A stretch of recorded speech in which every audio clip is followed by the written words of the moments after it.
What's up, everybody? Welcome back to the Blue River Bow Hunting Podcast, episode 117. Dylan, what's going on, dude? Not much, man. Enjoying this wet spring we're having. It seems like it's rained almost every day on me.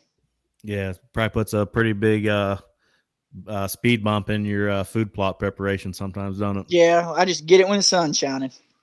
Yeah, it ain't been shining much here in central Indiana the last week or so. It's been rain, and we get some of that smoke from the Canadian wildfires or whatever the hell's going on up there.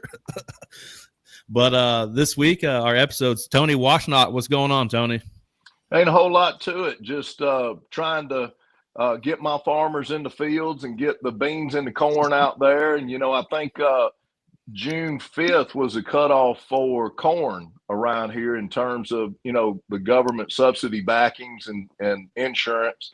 And then the 15th is going to be the soybeans. And we have just been deluged with rain.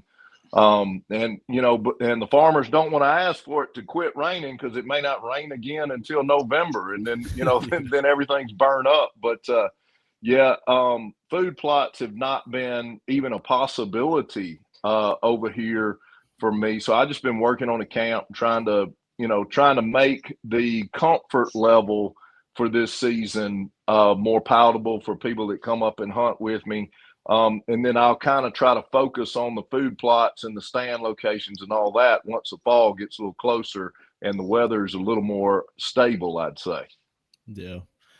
Tony, for somebody that doesn't know you, introduce yourself a little bit. All right. Name's Tony Washnock, originally from Louisiana. They talk like these down there where I'm from. My friend, a lot of them, they talk with that funny Cajun accent. And I've lived in 10 different states, practiced law in 5 different states, kind of focused on real estate. Highest rank ever achieved was federal trial lawyer. So, I kind of traveled and deposed doctors and that for 20 years. And interesting enough, became I guess, dependent on deer hunting while I was practicing law in Florida, and honestly didn't understand or realize why the deer in Florida and particularly along the Gulf Coast in the South were so much smaller than the rest of the country than what I saw on TV in the late 90s or early 2000s. And so I began to kind of gravitate up towards the Midwest, trying to experiment with a week here hunting or a week there hunting.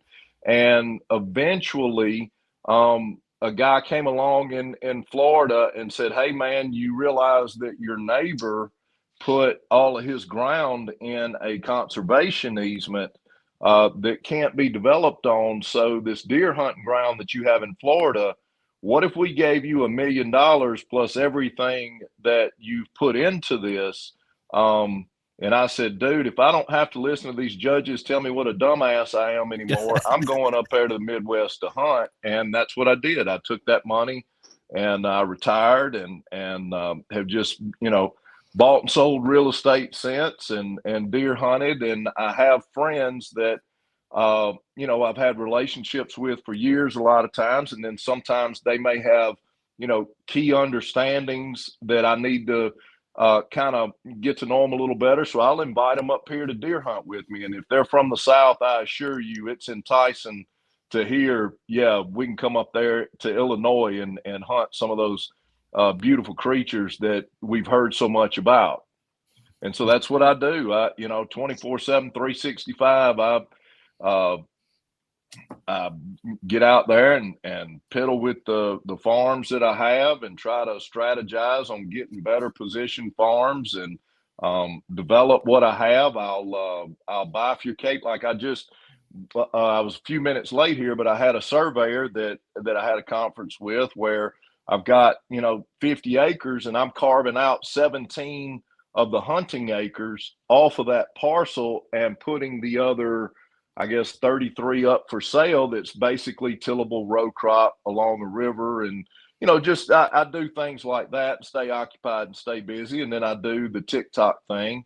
But I guess, to put it all in a nutshell, I'm a former trial lawyer turned full-time deer hunter and beer drinker. That's probably the best way of describing it. There you go.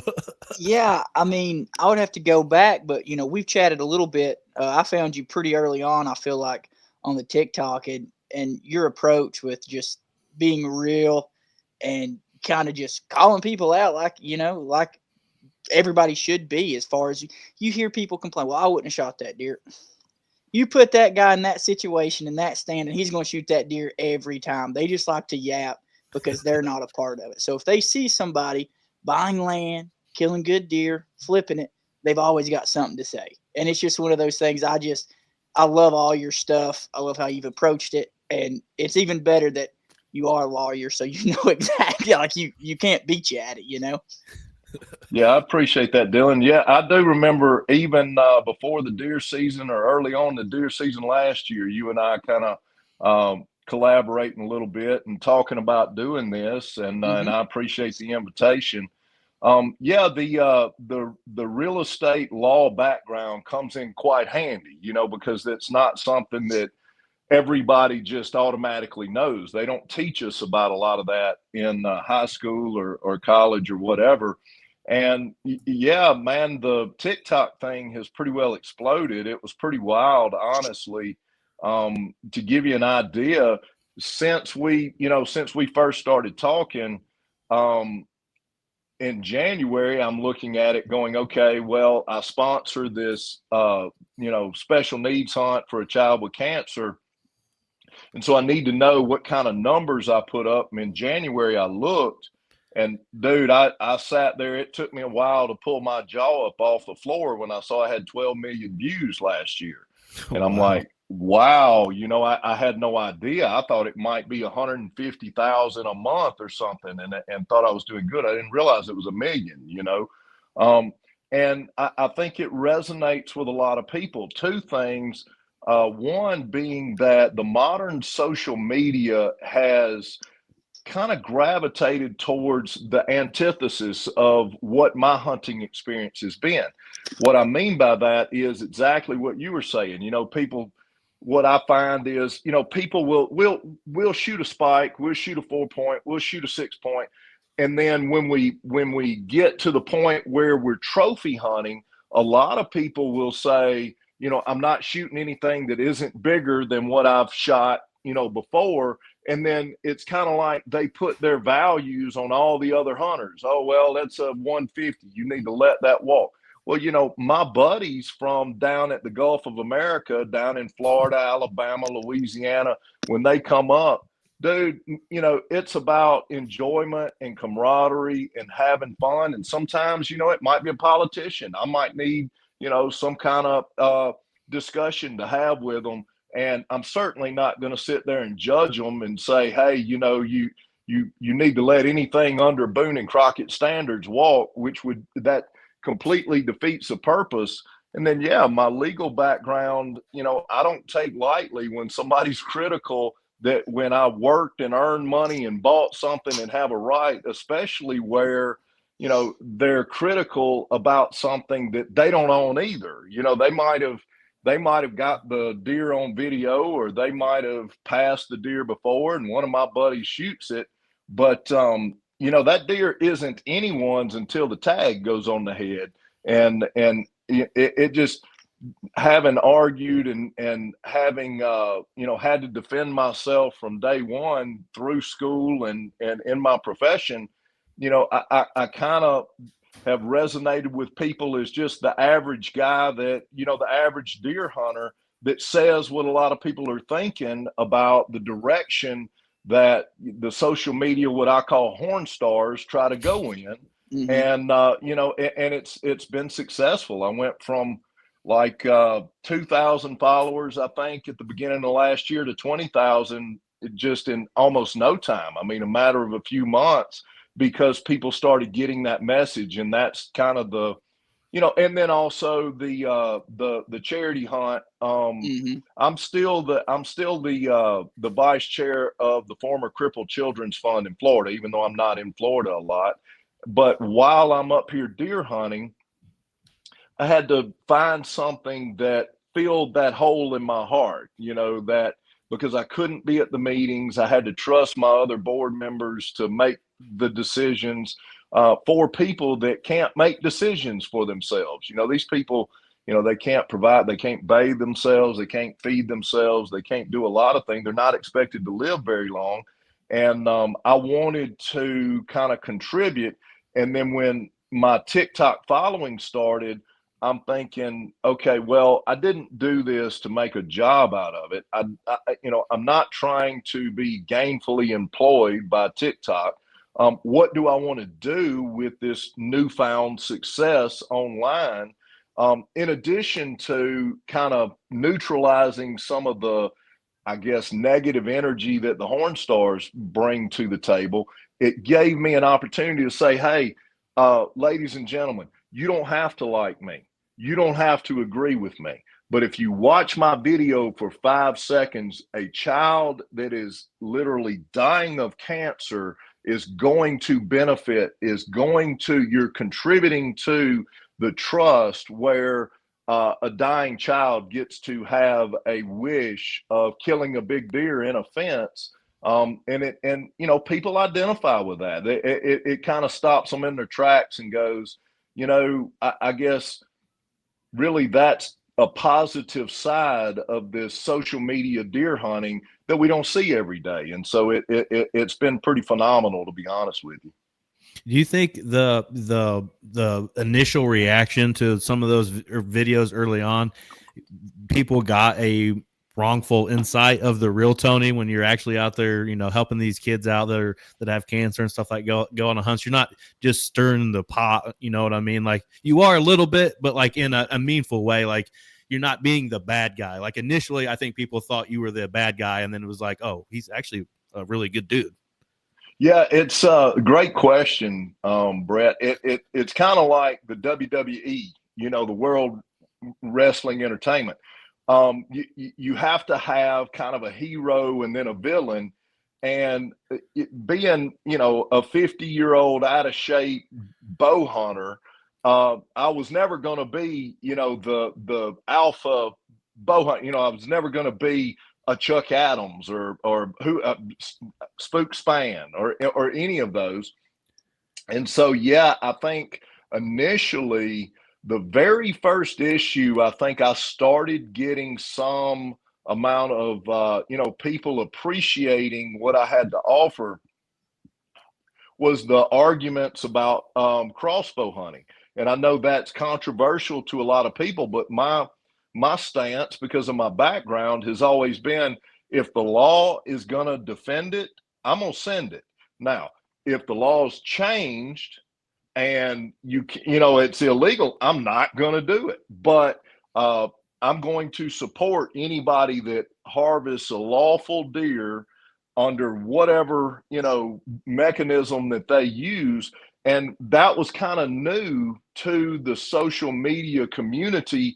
And so I started getting 4,000 and 5,000 views on videos where I would just, legitimately just try to say, hey guys, I totally get all the notions that compound bows and recurves, that they are more challenging. It requires more discipline, more practice, all that. And I suffered early on for my lack of discipline and lack of practice when I missed a 200-incher with a crossbow.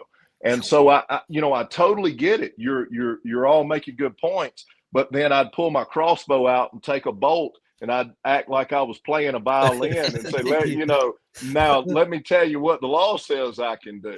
And people started to. It caused a lot of controversy. It caused a lot of consternation. It made a lot of people mad who were dug in on one side of the issue or the other. And then that's when TikTok was like, okay, we don't care if they like you or dislike you. We care that they're putting comments in your post. We care that, they're sharing it with others. We care that they're reposting it. And yeah, I mean, as far as what people saw, dude, I bet I blocked 400 or 500 people. I mean, yeah. They make comments, and early on I would reply to those. So Zach Jacoby is very good at kind of, getting the context of it and then just driving home whatever point he has with Right. and it pisses people off. There's a lot of people that can't stand him, but I felt like, and honestly, I didn't like Zach very much when I first saw him. And he was measuring a deer and he was defending it. And I just told him, I said, man, you're measuring you're measuring your pecker from your butthole is what you're doing, And then he and I went back and forth. And next thing I knew, I started respecting the fact that okay, in the WWE, sometimes you got to be a bad guy at first in order to get the attention, and then you can kind of start bringing people slowly on over. And he's really good at that. That's kind of Zach's mo, his motif. He's at least 5 times bigger than I'll ever be already on TikTok.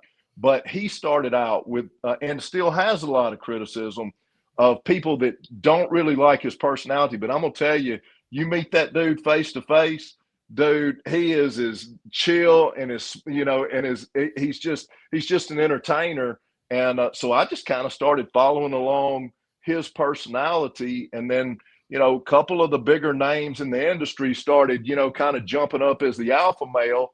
And I don't think they realized, the power of persuasion with logic and arguments and film editing and all like that. And so here we go. We started entertaining people on TikTok and have a great time doing it now. And I mean, I've had words with a lot of the bigger names in the industry, but I have a healthy respect for every one of them. In fact, I watched them back when I was in Florida and didn't really understand the difference between the deer down there and the deer in the Midwest. And so, I appreciate what it is that they stand for and what they've done. But there's a changing of the guard in some areas that always has to happen. And I just kind of felt like the social media aspect of it had gotten a little bit out of hand with everybody just wants to get on there and be behind this, huge rack on Facebook. And I'm like, dude, I was raised down in Louisiana where that wasn't a possibility. So that's not the way the game is played anywhere other than the Midwest for the most part. I mean, the first big buck, quote unquote, that I ever killed, I literally put his rack in a Crown Royal sack. That was, in college, you could put the 8-point like in the drawstring or whatever. Awesome. And people would ask, this is before social media, and people would ask, how'd your deer season go? Oh, I got an 8-point. And that's all, that's all we said. And so once you start to understand the history of where I came from as, a hunter and a bow hunter and all that, it all starts making sense. And the reality of it is a lot of people that just are going to be mad because they don't agree with me or whatever, they got blocked. And a lot of the people that I first engaged with that didn't like me or whatever, I won them over time because they realized they had a lot of common threads with me. I'm just an average dude kind of living the American dream because of the circumstances, and I owe a lot of it to deer hunting. I mean, that's how I escaped from my trial practice, escaped from the pressures of it. I would hide in the deer stand, and then here comes this developer that comes along and makes it possible for me to do it for the rest of my life. So I've been enjoying it ever since. I don't blame you one bit. Yeah. Bud. And I didn't get into like a heated argument, but there was this guy and he kind of jumped on me for using a crossbow. And I asked him, I said, well, what are you shooting? He was like, the new Matthews. So what sight do you have on that thing? It's the new Garmin, right? That Digital Garmin. I'm like, so you're mad that somebody's shooting a crossbow, but yet your sight automatically adjusts to the elevation change and the yardage, and you're shooting not much slower than the crossbow that I'm using. If you want to do that argument, then you should be using a longbow or a recurve, and then I can see your argument. But you kind of don't have no ground to stand on because your stuff's fancier than any crossbow. for it to automatically tell you the range and elevation and pretty much aim it for you. But people, man, it blows my mind how people want to argue instead of just, hey man, good job. You know, the mechanical versus fixed blade is a hot topic right now. That it makes no sense on why to argue it. You know, it's like you're not shooting what I'm shooting, and you're not, you know, hunting with what I'm spending my money on. I just don't understand why we all just can't get back together and just be like, hey, let's just hunt, have a good time, and hey, this works for me.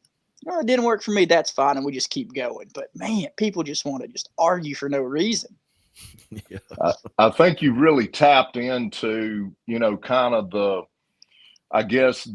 genre initially that got me going, because what I ran into was a lot of people would want to say, "Oh, a cross gun," you know, or just summarily dismiss the notion. And you know, my response would be, "Okay, do you really are you full of bravado and arrogance, or do you really think that you're the one that is going to call a medieval weapon that has been around for thousands and thousands of years, that you're the one that is going to be the definition of calling it a gun, when historically, and you know, it's archery equipment, it's a crossbow, you know, are you really that guy, kind of thing?" Right. And so what I was able to do would be to isolate that pride, that dignity in what they were doing. It's like you were saying, Dustin, you know, they might criticize the engineering in the crossbow and the performance of it, but then, you know, negate the engineering and the performance of the weapon that they're using. And that, you know, that's their choice. It's a little bit of self-promotion internally. And so, yeah, I mean, I would just, you know, be like, dude, if the law is going to allow somebody to do it and you want to criticize them for that, are you really the guy that is going to redefine how society views this? Probably not. You probably ought to just say, well, that's not for me. But, you know, I respect that others enjoy that particular aspect. And one of the arguments that I had to illustrate, I don't do it as much now, but in my younger day, you know, I used to hunt public ground. I used to traverse way back in these creek bottoms and things. And, you know, as I got bigger and my guts got bigger, it wasn't safe for me to carry a compound bow. It wasn't ethical in the wind for me to try to stalk deer in these, you know, dry creek beds and things, going around corners. It wasn't as ethical. You couldn't get the shot with something that wasn't scoped. I needed the crossbow to use as a leverage point, like a crutch or a cane, going up and down those ditch banks and things. And, you know, and so I tried to explain to them I'm multidimensional. And basically, if you don't like the fact that I use a crossbow, I mean, I prefer to use a bow, a compound bow, if I'm in a tree, if I'm elevated, because the shot ethics are good, you know, all that stuff. But if you put me in a situation where I need to cover a lot of ground, or hunt from the ground, it's a lot more ethical for me to use a crossbow, and a lot safer. I'm not going to bring too many compound bows out from way back in a creek bed now when I'm jabbing them in the ground to get up the bank. You know what I mean? Right. But you can do that with a crossbow. So I think, you know, people started to understand that as I went through my locker room, I chose the weapon that I felt was most ethical for that particular hunt. And sometimes the crossbow was a more ethical weapon. And a lot of these compound hunters just kept their ass at home while I was out there hunting. And so, you know, it gave opportunity to show a different side than what social media and what quick judgment had shown beforehand. And that's kind of how I got started, honestly.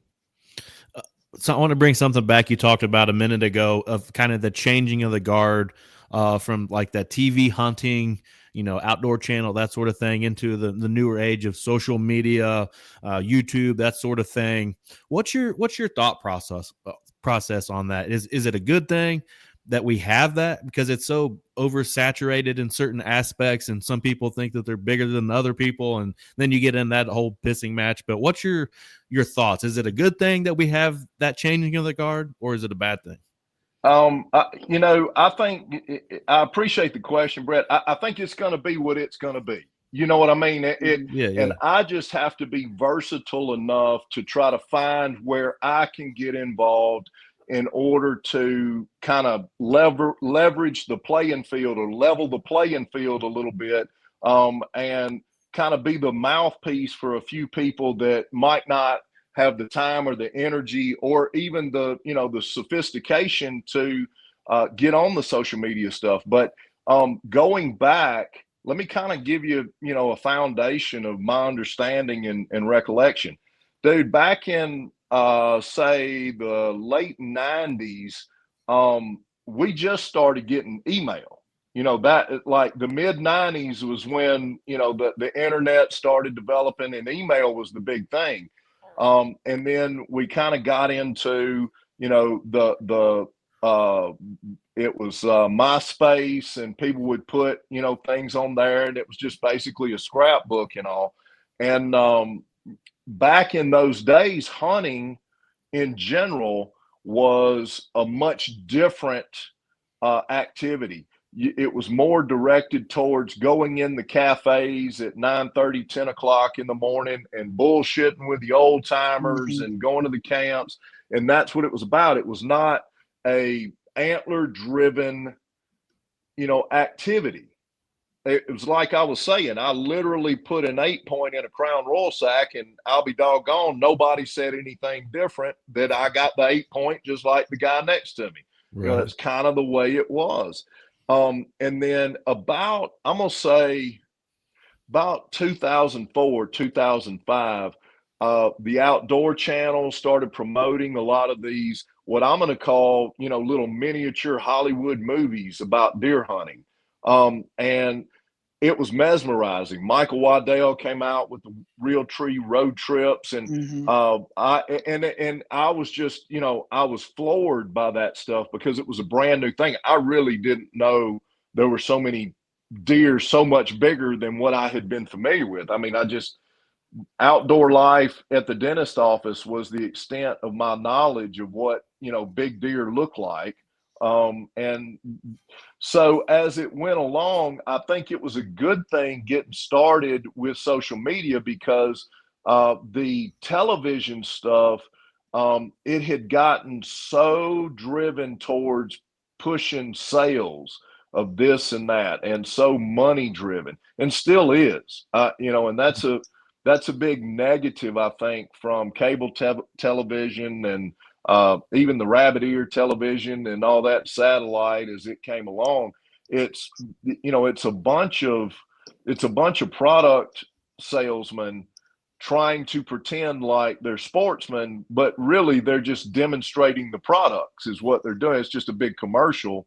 And so when social media came along, I was kind of excited about it because there was a level of accountability that we hadn't had before. I mean, what were you going to do if somebody did something that was a little sketchy, like they on television, they shot with a Hoyt, but then on video they were shooting with a Matthews because it was their sponsor. And I've heard tons of stories, and tons of people that I communicate with on TikTok have firsthand experiences of filming and hunting with a lot of these celebrities and things. And they, bar none, they say, man, that is some of the most fake shit you will ever see. Is, he said, they're like, okay, if the deer isn't actually in the frame when the bow and the release back in the day, it probably wasn't within an hour of when it was even shot. They go back and edit it. And now because of, you know, the live stream and people doing it on their phones and not these high-end cameras, you can tell when there's edits a lot more. You can see, you know, Lee Ellis, one of the, you know, he's one of the up and comers, no doubt.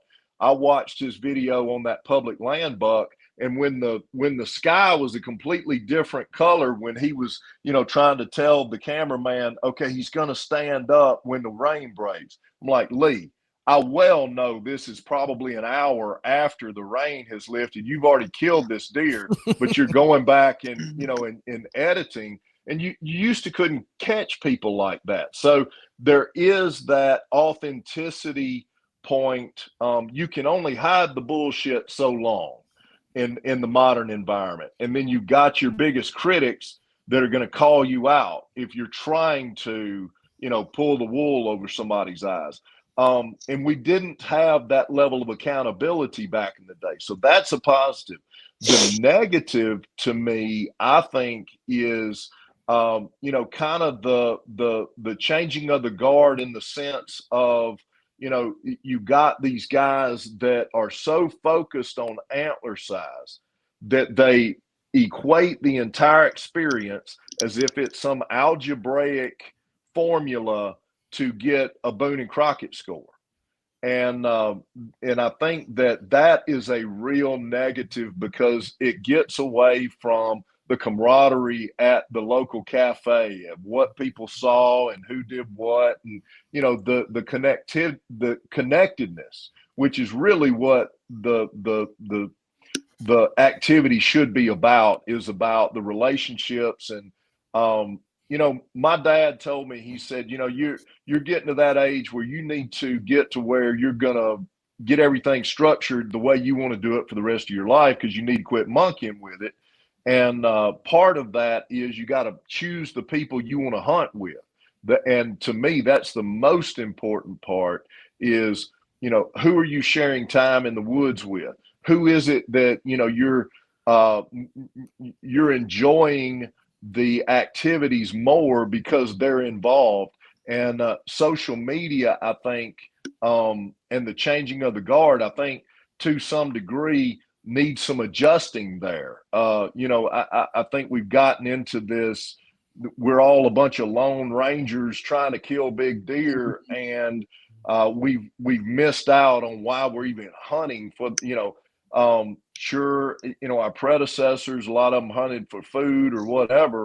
You know, it was an instinct, it's a survival, and that's still available. But the changing of the guard, in the sense of, it's a larger dynamic. It's more property ownership and good, you know, good stewardship. It's more stewardship of relationships, and I think that has been kind of left in the shadows a pretty good bit. But hopefully there are some leaders stepping forward now in social media that are trying to be more cohesive. I did the Working Class Bow Hunter podcast, I guess, back in March, and let me tell you, I instantly I made friends for life. And Kurt was like, when I stepped in the studio, Kurt was like, hey man, you know, what do you think about this? And I said, Kurt, we got to get this straight. I was watching your podcast with Zach Jacoby, and you were talking about wanting to punch a Southern hunter in the mouth. And I'm sitting there wondering, you know, because I've hunted down there, I'm like, I wonder who he's talking about. I probably know the dude. And it was me, you know. and so I just kind of confronted Kurt, you know, right there on the podcast with it, and he laughs and I laughed, and, you know, we communicate now. But that's what I'm saying, the sport or the activity or the discipline, whatever you want to call it, that's what it's about. It's about harmonious enjoyment of creation and the outdoors, with people that you want to do that with, and not, you know, not always trying to be competitive and get the biggest and the best and all that. To me, that signals a little insecurity in my mind. Mm-hmm. It's like, okay, I have to get 170-inch deer because I've made all these sacrifices in order to get that. And so for it to be worth it, I have to do that. And I'm thinking, man, that's cool. If that's your gig, to me, I can kill a deer or not kill a deer. If I make 50 grand on buying and selling a farm that I deer hunt, dude, that's a win. You can check that in the check box right there. I don't care how many, because that calcium and phosphorus on the top of that deer's head ain't worth that $50,000. I promise you. It's more of an overarching stewardship. I took something, I improved it, I timed it well, and it's like, I might miss the big buck when he comes by, but when the big check comes by, you can rest assured I'm gonna thread the needle. I'm gonna hit that target. And so, yeah, I mean, I really feel like whether you're shooting 120s, 130s, 140s, 150s, whatever, if you're fulfilling the objectives that you're setting out to fulfill, then there's no need for the insecurity and judgment of other people. There's no need to be critical of what somebody else is doing. In fact, look at this scenario. Let's say that there's two big bucks on a parcel, or they're crossing a parcel that I have. And, I know at the end of the year, I'm going to sell that parcel and make $50,000. The guy that is mad because my neighbor shot one of the deer, that to me indicates that he's not being fulfilled somewhere. He's angry or whatever. For me, I'm like, hey, dude, that's awesome. That's a great buck, neighbor. In fact, let me buy us a crab dinner and you come over and we'll drink some beer and I'll hear how you got that son of a gun, because I chased him for 2 years and never could get an arrow in him. And awesome. And that has led to so much more than the negative vibes, the negative energy of, this is how you do it. This is the formula you have to have in order to be successful. And I'm like, I think what we need to do, to answer your question, Brett, we need to redefine success in the hunting world, and let people have their own 2 cents of how to define that, and then go from there, man. I'm all about big bucks. They're more fun. I get more endorphins. I get more adrenaline, and I love to do it. But I get just as much joy out of my friend coming up from Alabama and seeing a 120-inch deer and shooting him and calling me, and he can't breathe. He's nearly having a heart attack, swearing it's got to be at least a 140 on the ground that he's got, and he's just bubbling over with. I love that just as much as I do, the huge antlers, because I enjoy my friends. If you follow what I'm saying about that. Go ahead. That really, 2 things. I'm 32, so I come up starting hunting and really getting serious about it, before there were cell phones, before you had text and all that stuff. So you mentioned that about deer camp, about it wasn't just about hunting, it was about the camp. I've never really thought about that until you said that, and it resonated. There was guys in my dad's deer camp that when I was old enough to go, that never hunted. They were just there at the cabin to drink their beer, ride the 4-wheeler. And I remember they were up drinking beer when we went into the woods, and they were drinking beer when we came out. And, it was just a hangout. It was a release. It was let's get away, no text, no fun. It was just kind of like a reset, And looking back, there was some good deer killed, but it didn't matter whether it was a monster or a smaller one. If you went to the check-in station and there was a tailgate down, you knew to go and check that truck because it had a deer in it. And when me and Brett met, and he had me on this podcast as a guest, and we hit it off, I was like, man, we were talking off camera. I said, dude, let's somehow bring back that old school vibe. Let's build something that, is just that what it used to be. Let's bring back that nostalgic 90s style, just hang and hunt. So we put together what we call the turkey roundup, where everybody comes in, turkey hunts, and we all hang out. Well, now we've got guys who don't even turkey hunt. They're just showing up to the roundup just for hanging out. Just, bro, we had one guy show up. He's like, man, I needed this more than y'all knew. Just to come and hang out. And so now I've kind of taken a page out of your book, and we're doing a hunt to help, is what we're calling it, to where we've got everybody coming in, old school camp vibe. We're going to take the meat that we get and we're going to donate it to families who, can't obtain it because maybe their son died or their father died and they don't have anybody that's hunting, or families with, financial hardships. And we're giving it back as a way to kind of shine a positive light on just us coming together, hanging out and helping. And that's such a big thing, is bringing it back into those old school camps, because that's something that we'll never get back unless we really focus on it now. And with the platform of social media, you can take what we're doing and you can highlight it and you can show it off, and that inspiration can get these camps popping up to where, if you're able, you can bounce around to different states, meet different people like you do with all your friends that you invite up and stuff. That is just something so cool. Brett has me up. I come up to Indiana last year, and on my first Indiana hunt, I killed a nice buck. And it's just one of those things where it opens up so much more that somebody may not have been able to take off to Indiana and just hunt public land because it was just too much money to just throw into the wind without scouting. So meeting these people and having these connections and good friends, that is just a cheat code that is underappreciated. Yeah, I think you're really drilling down into the issue, the cultural issue that we're having.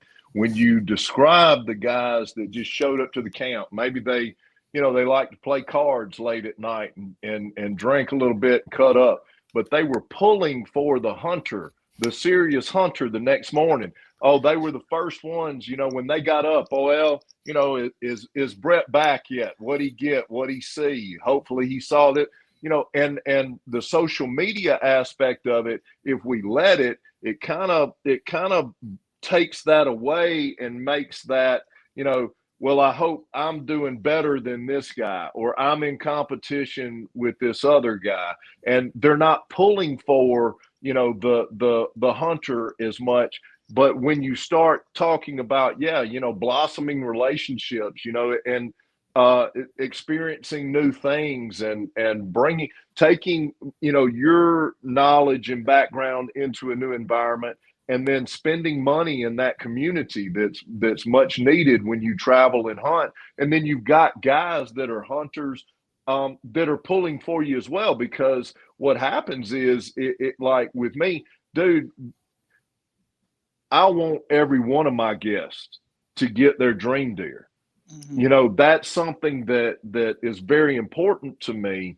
In fact, I spend a lot of man hours in these shooting houses, in these blinds, trying to scout for these guys, because that's kind of the measure of success for me personally, is how well can I guide my friends to enjoy an experience that I may never know how meaningful that experience is for these people, because they may not have ever even envisioned the possibility of them having those opportunities. And so that's the biggest part of it. The killing and the calcium and phosphorus in your hands, I think, has begun to be the central focus of the social media stuff. But it's up to us to kind of neutralize some of that and bring back some of this.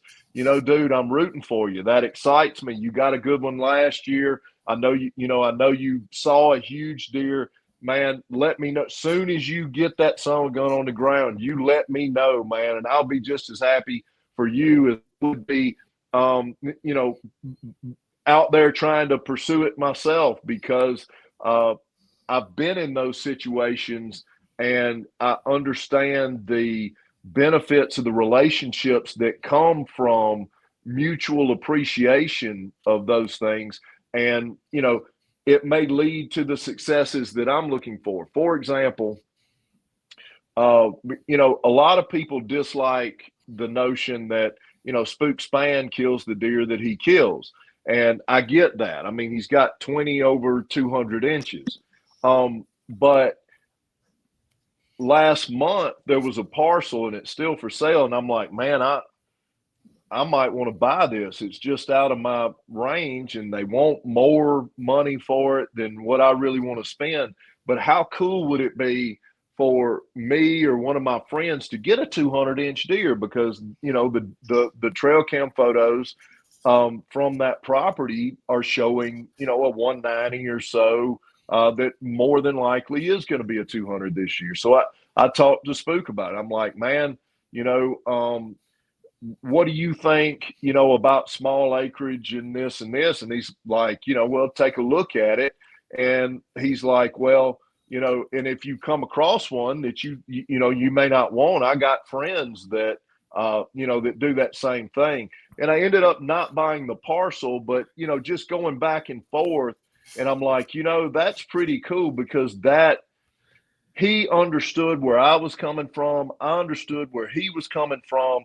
And, I have a total respect for what he's doing, not because of the phosphorus and calcium, because he would be easy to dislike with all the big deer that, it would be easy for me to say, oh, he's a horn star. But the fact that he was more interested in kind of the collaboration and the possibility of him getting some information out of that as well. And me kind of, being on the lookout in case I found something his friends may want. I'm like, that's how all the positive relationships started in my law practice. It was never, a diametrically opposed competition where I had, lasting relationships come out of it. But when you're in the deer hunting community and you have people that are building relationships and are networking and doing things like what you're talking about, going up and hunting with Brett in Indiana, dude, that's lifetimes of enjoyment. And that's what it's all about. I love trophies on the wall or whatever, but I always like to say, if the trophies on your wall are more expensive than your furniture, you may want to rethink, the whole way that you're going about doing things, because those on the wall, they're not as useful to everybody as they are you. And so realistically, those relationships are useful to everybody. You follow where it comes back to the guys drinking beer that are pulling for the hunters when they come in, and not the guys going, well, I hope he didn't kill my 10 point, while he was out there.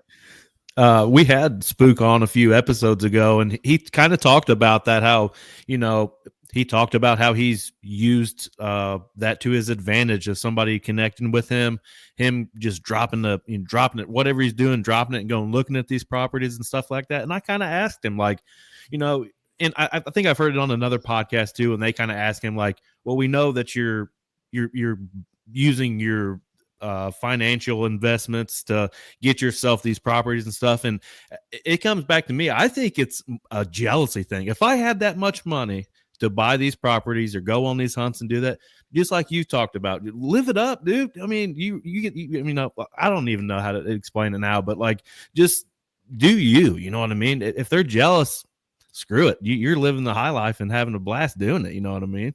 Yeah, I totally do. And I appreciate that, because I think that shows really what you're describing shows the issue.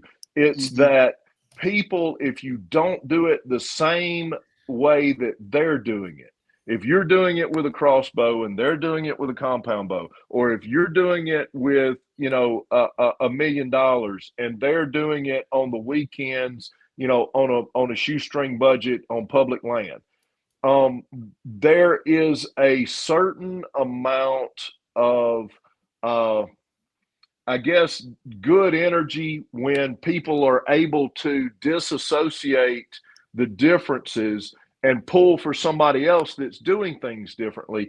When human nature is, if they're not like me, if their skin color isn't the same, if they don't look like I look, if they don't do the things that I do, well, I'm not going to glean any kind of positive energy from them, because I'm always going to be seeing those differences.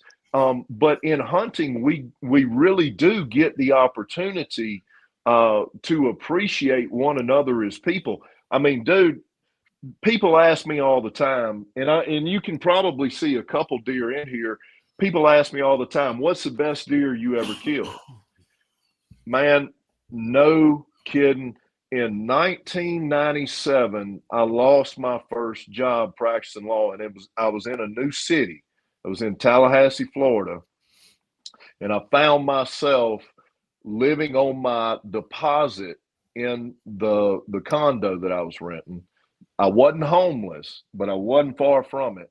And I was kind of entangled in this big battle, you know, with this law firm and such. And I was in the corner of a peanut field in South Georgia. This fellow let me hunt his peanut field, and I had an old, it was a Winchester Pump 270, and that, hell, I don't, and like a old scope. You remember they had the Tascos 4 power or whatever, and I don't even think the thing was on.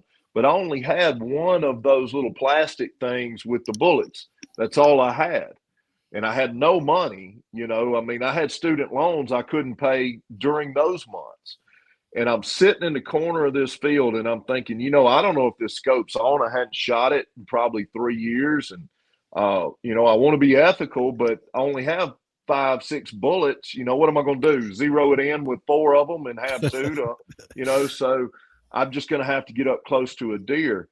And this doe and this yearling literally walked up right behind me. I mean, couldn't have been 15 yards from me, but there was some privet. And privet, you know, at the bottom, it's just stemmy. It's a shrub. It's like what people put in their flower beds. And so if you get down low beneath that bush, you can see, well, these deer, you know, they were walking through that. And so I laid her down. And as soon as I did, I felt this tremendous amount of relief, like this, you know, I was going to survive the spring. I was now going to live. I wasn't going to have a, you know, without working a new job, I wasn't going to have a home to stay in, but I was at least going to have food. And that provision, I have never gotten that same amount of, I guess, just absolute elation and, you know, countenance change from where I was mentally, spiritually, and physically at that time to where I was after I saw that deer go down out of an antler, any size antler. And that was the best deer I've ever taken. And honestly, that'll be the best deer I ever kill in my life, because, you know, it provided something that was way beyond just a dignitary interest. It was an actual physical need for survival. And you know, you can't match that with antler. And if we all just take note and realize we're all in this together, that's really what it's about. Then all of these dignitary interests of, you know, well, okay, now Washnock has $1 million to go hunt, you know, in Southern Illinois. Of course, he and his guys are killing big deer, you know, but I don't follow that. I don't want to see that. Well, you know, that's cool. You don't have to watch, but if you watch, you might just hear and find out that we're a lot more alike than what you might have judged me to be based on the amount of finance or the amount of effort or the amount of time, the amount of energy that I put into it. Because deer hunting comes down to how much time, talent, and treasure you put into it. And the key thing is time. Honestly, you got to have the location to go. But if you got the time to put in it, it may not happen the first year, may not happen the second year, but if you continue to put the kind of hours and effort into it that, you know, it deserves and that you really want to put into it, then you're going to be successful. And so it doesn't matter how much treasure you have. It doesn't matter how much talent, you know, it does and it doesn't. You can still be appreciated, though, if you just put the time in it and you understand and realize that different people get different things out of the same activity. Yep. And that deer that comes out that gets you, he don't know how much is in your account or what Right. you're going through. You know, that deer's just deering. And, you know, there's people that see things from the outside and they're like, oh, well, the must be nices, you know. But I've reached out to Spook. I've become closer to him. I've talked to Jason Say, you know, I've got your number. Like I can reach out and instead of being like, man, I wish, there's something to learn from the people who have done it, that if you say, hey, it's not envy, but how can I move forward and how can I move smartly and strategically to try to build myself up? Because I get that even on the scale that I'm on. um, People are like, well, if I had the freedom to hunt like you do, yeah, well, how's your summer going? Because I see you on a boat while I'm working food plots. You know, I'm working for my season now, and you're not doing anything. So, you know, you're sighting your gun in the night before and putting your camera out a week before, and then you're mad at the people who have, you know, worked all season because they see the value in now. If I'm putting in work now, then I should have the season time to understand what's going on my farms, because I'm the one responsible for my season. You know, nobody else is responsible for my season or how I come up. So if I'm not shooting my bow, if I'm not shooting my muzzle loader, cleaning my stuff, putting in the work, then that's my fault. I can't be mad at you, Tony, for going out there and working all summer and smacking a monster, or Brett, you know, going out and doing the same thing. That's on me. Like I control my destiny. And man, I hear people say, "Well, you've got spots." Well, me and Brett's also went all day on Door Onyx knocking. door knocking, and we're pulling up numbers and we're sending texts and we're following up. It's not just it's deer season. Let's focus. It's an all year thing. Oh yeah, absolutely. And I appreciate that what you're doing, Dustin, is um, I mean, Dylan, you are gleaning from the experiences that some of the guys that have gone before you have done.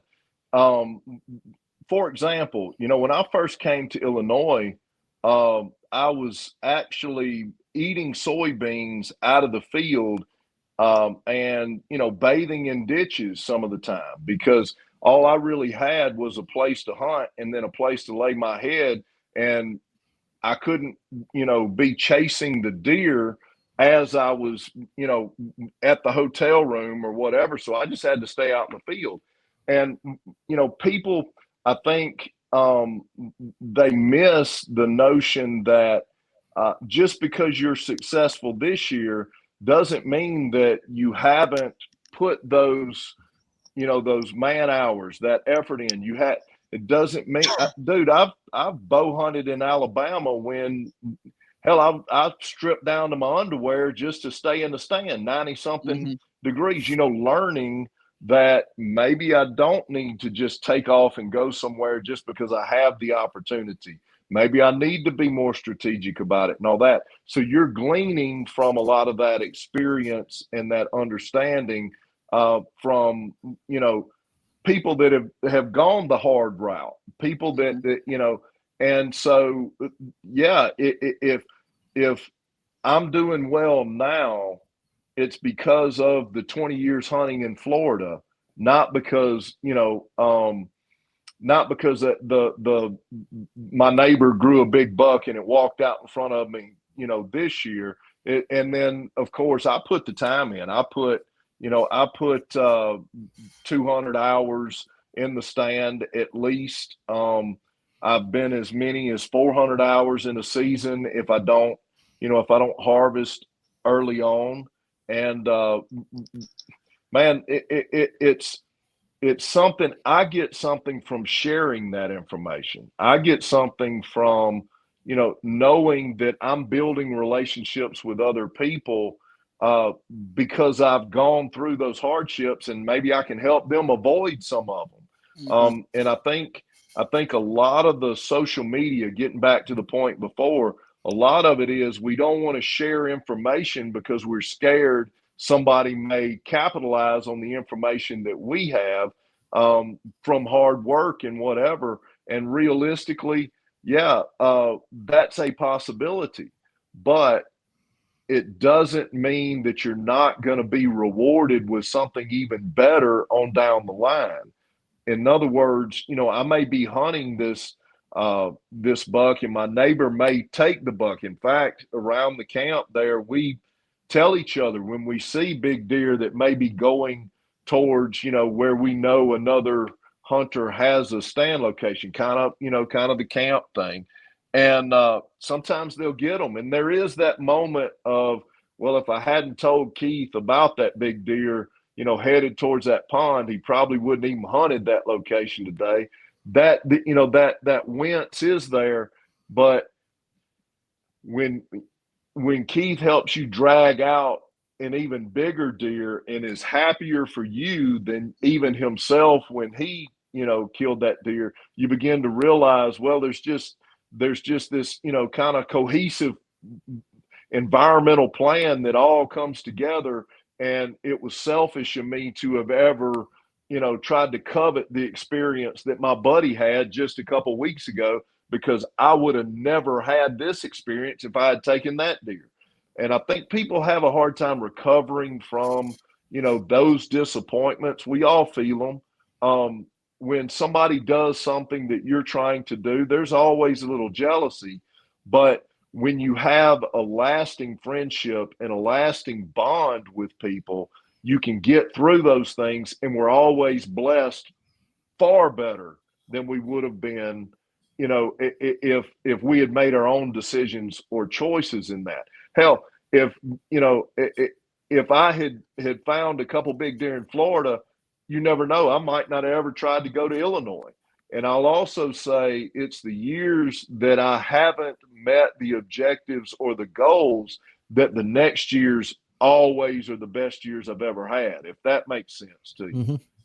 Yeah. When you have those years where you don't have the success that you're expecting, seems like you work a little harder and try a little harder, and that next year may be 10 times better than it would have been if you had been successful the year previous.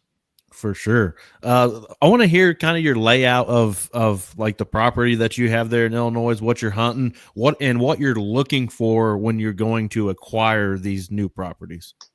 Great question.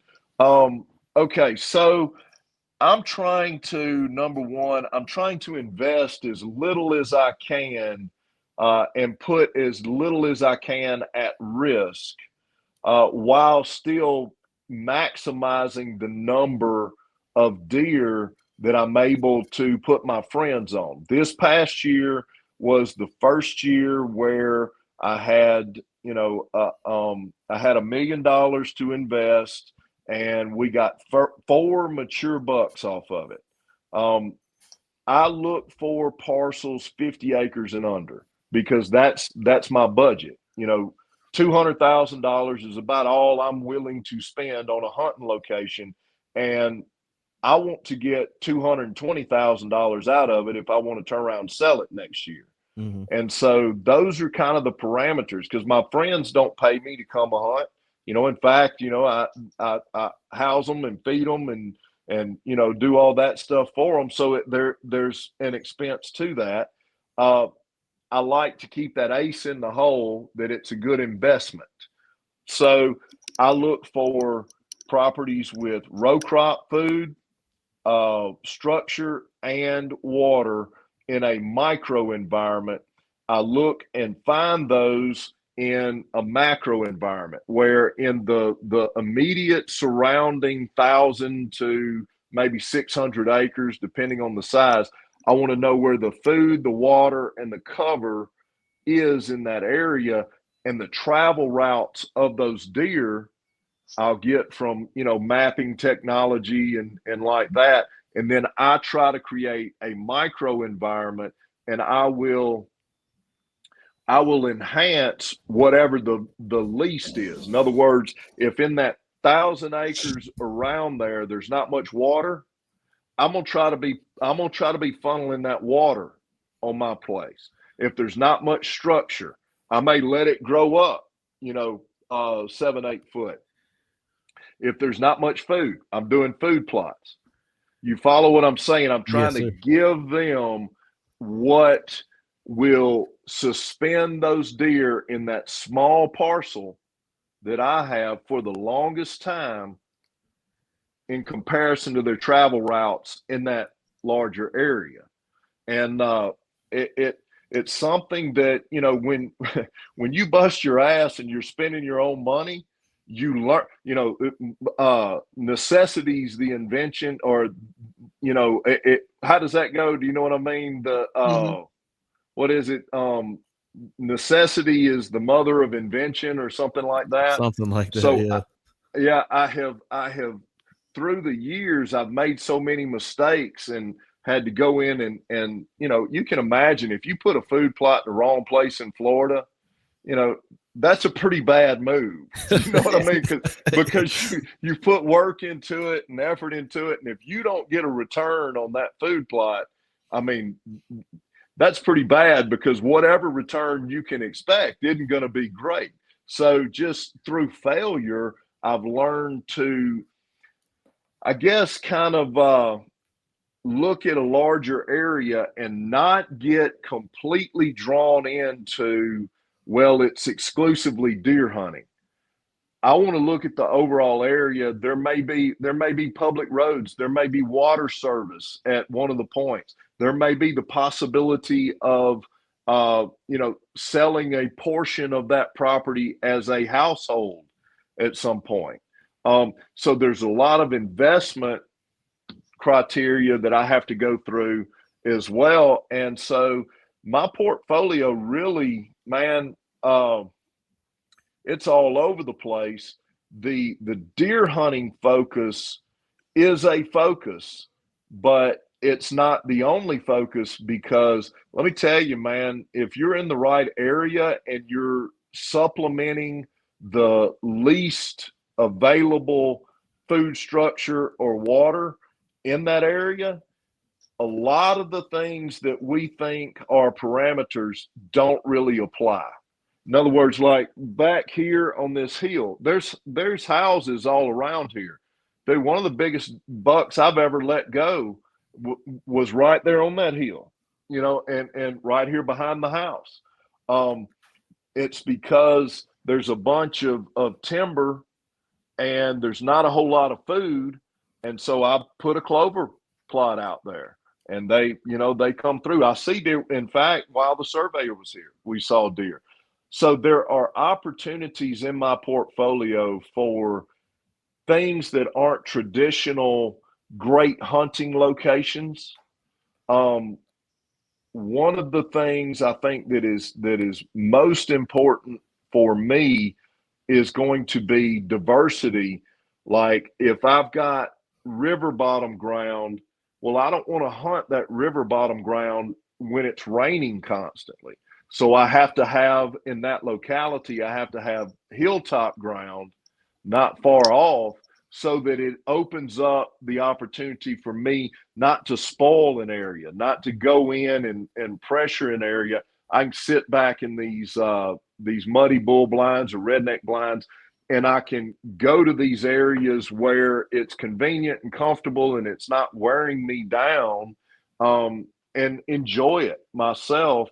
And that's a big factor for me is, does this farm offer me something that is diverse from what I already have?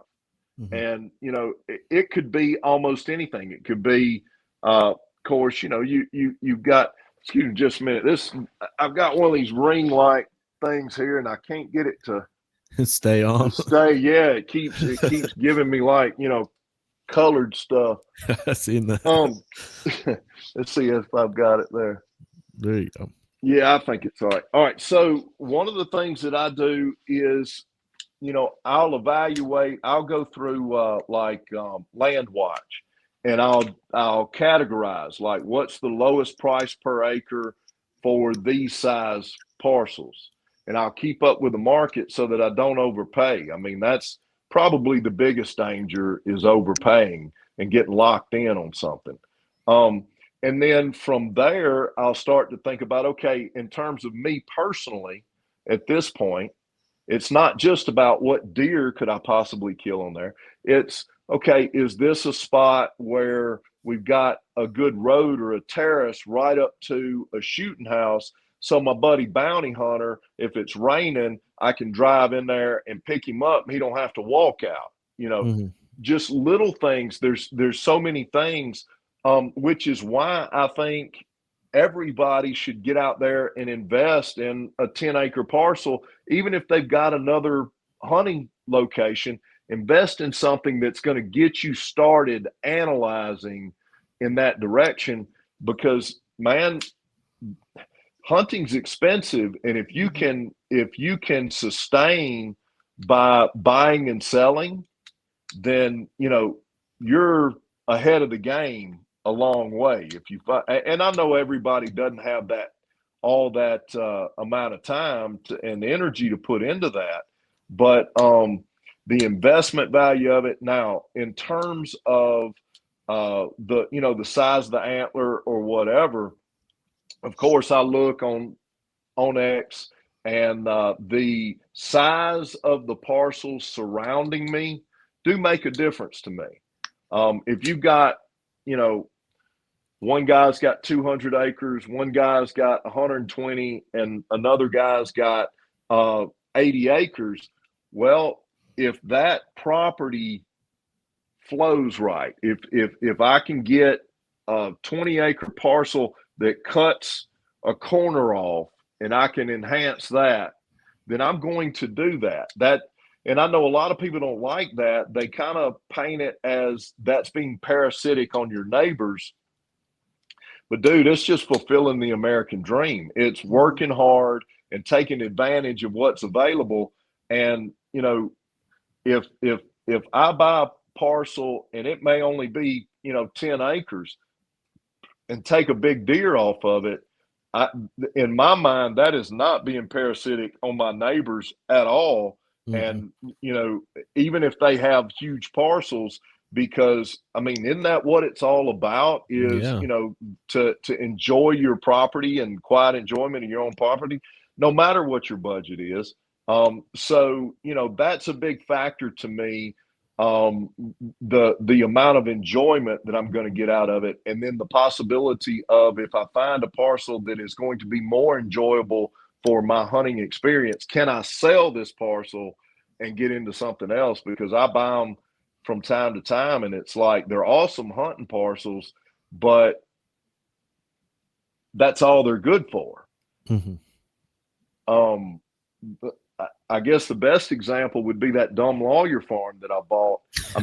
Honestly, it's a pretty, like Carson, my little 13-year-old buddy that I gator hunt with. He came up and got I think it was a 147 double main beam buck, and that's the one next to Thomas Roll's ground that Lukoski films on. And, but that piece of ground, dude, that's the only thing that will ever happen on that piece of ground. It's like a hill, and the farmer, he's not going to pay me to rent. I'll let somebody farm it just so I don't have to bush hog it, just so there'll be food on it.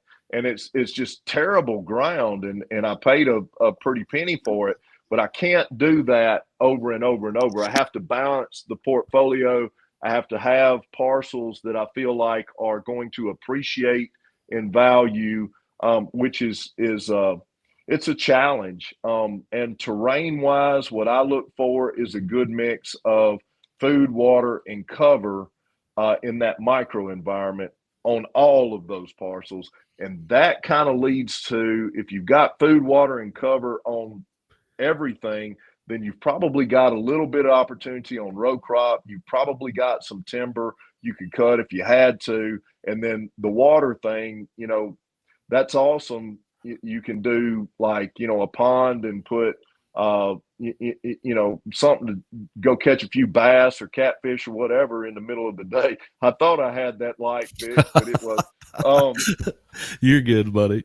Okay, it's all right. Y'all can still see me, I guess. Absolutely. So does, like, when you buy some of these properties, obviously you said a lot of them had row crop. Is that something that you're leasing to farmers and making a little bit of money off of that? Some of it. Yes. Most of my parcels, I think I have 7 farms, and 1, 2, 3, 4,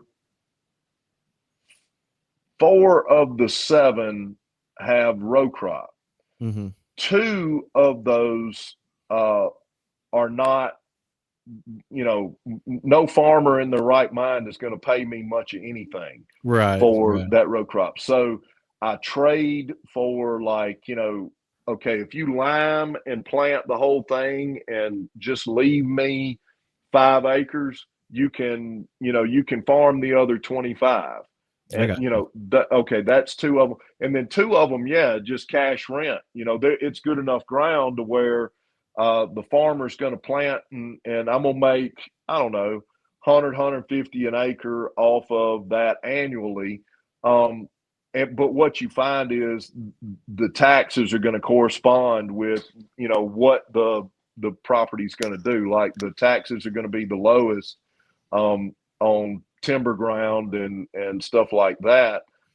Whereas the row crop, if it's good row crop, the taxes are going to be more. And so, it all balances out. I guess it's the row crop is a consideration, but it's not the only consideration. It's probably the biggest financial influence. Right. I have seen row crop that sold next to me for 2 and 3 fold what I paid, and that gives me hope.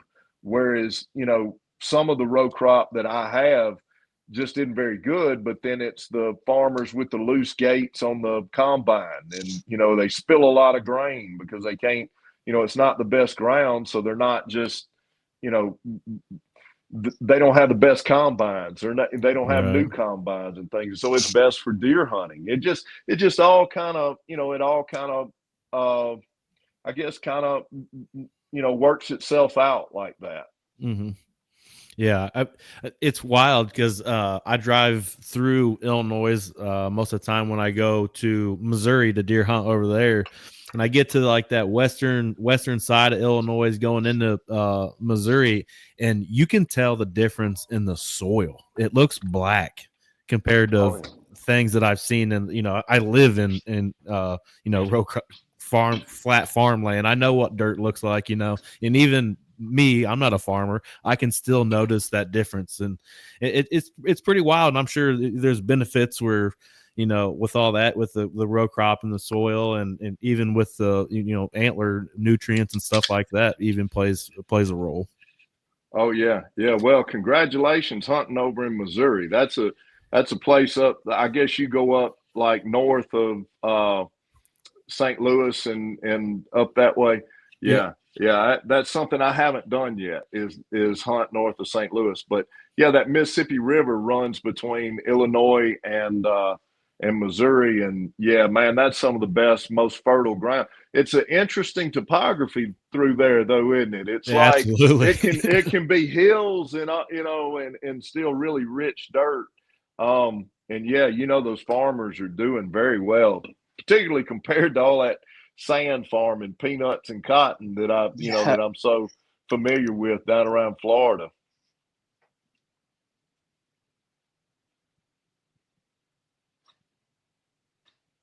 I think Brett froze up on us. He's frozen on us, I think. He probably cut out. Yeah, we don't get that. We used to go to Taylor County, Georgia, and I noticed a huge disconnect from Tennessee, where I'm at, to Taylor County, because it was just sandy, super sandy. It was even hard to hunt down there because it would be so cold in the mornings, but by mid-afternoon, it was freaking short sleeve shirts, and we just rocking and rolling. And we would actually deer hunt heavy in the morning, and then my uncle would be like, "Hey, I'll give y'all $20 for every armadillo y'all shoot, because they're tearing up all these food plots." So we would end up just riding around and shooting armadillos with high powered rifles. And he was like, "Don't touch them. They're super, super gross. Just let me know if you kill them. And we, in all honesty, probably missed out on some monster bucks because we were riding around trying to shoot armadillos. Hunting that possum on the half shell. Huh? Yep. And it's just, it's so crazy because then, I've hunted super south. I'm in this little golden area. Then I go up and I hunt, Indiana with Brett, and we hunt massive hardwoods here, and then I go up and hunt with Brett, and it's just you're hunting little slivers of woods, but the amount of deer you see is so different. Yeah, I don't know exactly where he is. He said, I think East Central Indiana. I can only imagine that it's comparable to some of the ground that I hunt over here in the flatlands, where you've got ditches and you've got kind of what I call wet weather ponds where trees have grown around and stuff. You might have 20, 30, 40 acres of timber out in fields and things, and they run those fence rows and ditch rows and like that. And yeah, it's a complete different thing. A lot of times water sources are hard to find in those fields, whereas, if you got a good water source in some of that, that sandy area, some hard pan or whatever, you might be in something pretty good by noon. You know what I mean? Because those deer, when they get up to move in the afternoons, they're going to want to get a drink of water. But yeah, in Florida, man, the amount of armadillos that you get a herd of them coming through, and it make you think, you had a big buck about to walk up behind you, but it was just, it was armadillos. And yeah, I don't know, man, they're kind of crazy. You can walk right up on them. They don't see very well. You can walk right up on them a lot of times. Yeah, but they're fun to, it's fun to manage that kind of stuff. And we were young, and that was when the bad boy buggies, the electric golf carts, were huge, and we were in middle school. Yeah, so, and it was so much fun because we would deer hunt, then we would do that, and you know how armadillos are. He had a huge farm. It was like 2 square miles is what he owned, and wow. we would ride. So by the time we come back around, they were back out, and we were shooting at them again, and we would just do that for hours. Well, I'm back. That sounds like a lot of fun, honestly. Yeah, it was. But now looking back, I see the deer that came from Taylor County in that farm, and I wish I could go hunt it now and appreciate it for what it is. But we had a lot of good times. Oh yeah, well that's what it's all about. I mean, sometimes, yeah, just catching a few brim during the the middle of the day, or yeah, eradicating a few armadillos, or a coons, or whatever else, a coyote, whatever else, that can be a big enjoyable experience when you and your friends are doing it. Yep. Well, Tony, it's been a blast having you on. I want to get you back on at some point to actually ask your tactics and strategies on deer itself, and your blind placement and stuff like that. All right, yeah, man. Anytime. Of course, outside the hunting season, I'm a lot more available than I will be. Oh, for sure. Once we get down towards October. But thank y'all for having me, and I've enjoyed it. And Dylan, yeah, man, I'm glad we finally got to do all this, and we've been talking about it for 6 or 7 months now.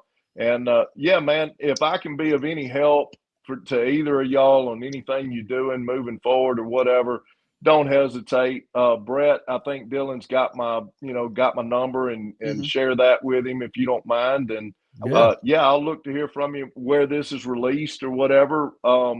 And or when it's released, and if you don't mind, I may, if I get a copy of the video, I may clip 1 or 2 things and put it on TikTok, and we'll help pay for a special needs hunt there. Absolutely. Yeah. Before we jump off here, tell everybody where they can find information on that, and plug it for yourself, buddy. Yeah, cool. It's just Tony Washnock on TikTok. And what I do is I'm in that content creator program. So for every 1,000 views, I get paid so much when they watch for 5 seconds, and it goes to my PayPal, and I pay the people that run the fences here I've used Trip Shawnee Whitetail, and I've used Sampson's Mountain. And, I just kind of shop around and find something that would be suitable for what it is that, we're trying to do. And the people that follow me on TikTok that watch the videos for 5 seconds pay for it. That's awesome, man. That really is pretty cool. I know when I listened to the Working Class Bow Hunter podcast that you guys did, you told a story how you aren't that way very often, and you got to actually go see somebody that you had done a hunt with and that sort of thing. I think it's pretty cool, man. Yeah, thank you, Brett. Yeah, Oakland Peterson, she was the recipient this year. And the way all that went down, I'll be brief. Her daddy, Mike Peterson, he's an avid hunter, man. I went to his house not long ago, and I mean, he's got huge deer all over the place. But, his daughter was sick, and he couldn't hardly get her out there. He couldn't even find time for a couple years to hunt himself. And she'd been struggling with cancer. I think it had been like 4 years. And I put that out there. I said, look, once I get to 10,000 followers, then this is what I'm going to do with the money, and I'll do it for 2025. And he contacted me and he said, man, I don't think Oakland's going to make it till 2025. Would you consider doing it in 2024? And so what do you say? Yeah, brother, I got you. I mean, I'm sorry to hear that, but yeah, we'll do. I don't know that we'll get her, a 200 incher or whatever, but we'll do the best we can. And we kind of went through it, and we had some highs and lows, and he was real cool about it. And I just remember we finally found a deer, and she finally got healthy enough to where he felt like he could bring her down for a few days. And when she pulled the trigger on that buck, and she turned to her daddy and was just shaking, and they hugged, they embraced, and it touched me because they let me in on that. That was one of those moments where I knew Oakland, at least for that day, wasn't going to be burdened with, all the struggles in her life and all the sickness and all the difficulties and just the basic enjoyment that we take for granted every day. And they embraced, and it was a very touching moment. And then when I went up to do the Working Class Bowhunter podcast, I went up to Wisconsin to see Oakland, and she was in pretty rough condition by then. I saw her Monday, and she passed on Friday. Oh, But wow. I get chills just thinking about the opportunity that was for me. I'd never been up there in that part of the country, but as I sat there, and here's this little 13-year-old that her daddy asked her, what do could I do anything for you? What do you want? And I'm thinking, 13-year-old, she's going to want ice cream. She's going to want a Coca-Cola. She's going to want candy. And she wanted the rag on her head rinsed out with cool water again. And Mike pulled it off her head and he handed it to me. Man, it was like a steam rag from when you get your hair cut and they do, the steam on your face. Yeah. That rag felt like that. And went in there and put some cool water in there. And then when I came back, they were hugging. One of the last embraces that this father and daughter had together. And I was invited in that intimate moment. And what I saw wasn't, the little girl who was frail and looked like a skeleton with some thin skin on it. What I saw was the good purity, just the pure goodness and love of a father and his dying child. And it was the same embrace that I had seen when she had harvested that deer and had no, worries or burdens that day. In fact, she told her daddy that she killed a deer bigger than any he'd ever killed and probably, ever would. And she was right. But it gives you the opportunity, or it gave me the opportunity to see the good side of humanity. And it kind of put it all in perspective with, all the negativism on social media and hunting and all the people I blocked and argued with and all that. And it just made it all worth it because I realized there was a much bigger picture than what I knew and understood at that moment. So it's a rewarding opportunity, and it gives me the chance to feel good about my time, talent, and treasure where I can't give it down in Florida as the vice chair of the former Crippled Children's Fund. I have to spend my time up here, or I choose to spend my time up here. But things like that, I carry back and I share with the people that give their lives every day to help people that can't help themselves, that feed people that can't feed themselves, and all that. And I share those moments with them, and I truly believe it makes a difference. I know it does. I know it does because I can see it in their eyes. I can feel it in my heart. And when they speak and say, they know that what they're doing down there, helping those children and even young adults that can't help themselves, they know they're impacting, a generation of people even elsewhere. And man, when all the stuff gets shed, when everything that is unimportant gets pulled away, those things are really the only things that are going to matter. And I'm just very fortunate that, I get the opportunity to do this stuff. I understand that not everybody got to retire at 45 years old. Not everybody gets to spend all their time. Okay, so I drink a few beer. I'll wake up tomorrow and I'll choose what I want to do tomorrow. It's not a big deal. Right. And I realize that I'm very fortunate. I'm way past where I ever hoped to be. But those things aren't the important things. The important things are the motivations that we get just to do right, because we're only here for a little while. I might have 20, 30 years left or whatever, and my name will be forgotten. But that emotion that I felt, the goodness that I felt in watching Mike in Oakland hug for that second time, knowing Oakland only had a few days at best on this earth, dude, that's not going to go unnoticed. You know what I mean? It enriched my heart, and then other people are seeing things similar to that, and they recognize those things, and it's like those things will be lasting, and so it's fulfilling at a level that I guess financial or even animal, killing big animals, those successes will never even touch, never even come close.